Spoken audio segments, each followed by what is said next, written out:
అందరికీ నమస్కారం అండి. ఫ్రెండ్స్ మనకి ఇప్పుడిప్పుడే మరొక బ్రేకింగ్ న్యూస్ అప్డేట్ అయితే రావడం జరిగిందండి. అది కూడా టీడీపీలో తీవ్ర విషాదం, సీనియర్ నేత కన్నుమూత, తీవ్ర దుఃఖంలో చంద్రబాబు అంటూ ఇప్పుడే మనకొక బ్రేకింగ్ న్యూస్ అప్డేట్ అయితే రావడం జరిగిందండి.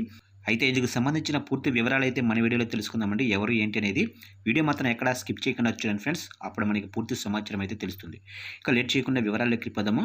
ఫ్రెండ్స్ నాదొక చిన్న రిక్వెస్ట్ ఫ్రెండ్స్, వీడియో అయితే చాలా మంది చూస్తున్నారు కానీ సబ్స్క్రైబ్ అయితే చేసుకోవడం మర్చిపోతున్నారండి. సబ్స్క్రైబ్ అయితే చేసుకోండి.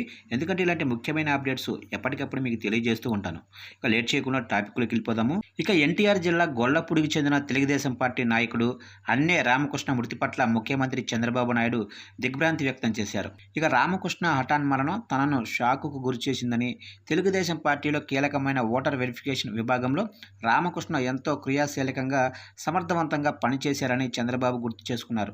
ఇక ఓటర్ వెరిఫికేషన్లో మంచి అనుభవం ఉన్న రామకృష్ణను అంతా ఓటరు రామకృష్ణగా పిలిచేవారు. రామకృష్ణ ఆత్మకు శాంతి చేకూరాలని, వారి కుటుంబ సభ్యులకు నా ప్రగాఢ సానుభూతిని తెలియజేస్తున్నానని చంద్రబాబు తెలిపారు. ఇక రామకృష్ణ మృతి పట్ల నారా లోకేష్ దిగ్భ్రాంతి వ్యక్తం చేశారు. రామకృష్ణ అన్న హఠాన్మరణం తీవ్ర దిగ్భ్రాంతికి గురి చేసింది. టీడీపీ కోసం అహర్నిశలు శ్రమించిన ఓటర్ రామకృష్ణ అన్నకు అశ్రు నివాళులు అర్పిస్తున్నాను. తెలుగుదేశం పార్టీ ఓటర్ వెరిఫికేషన్ విభాగానికి ఎనలేని సేవలు అందించారంటూ ఓటర్ రామకృష్ణ తెలుగుదేశం పార్టీకి చెందిన సేవలను నారా లోకేష్ గుర్తు చేసుకున్నారు.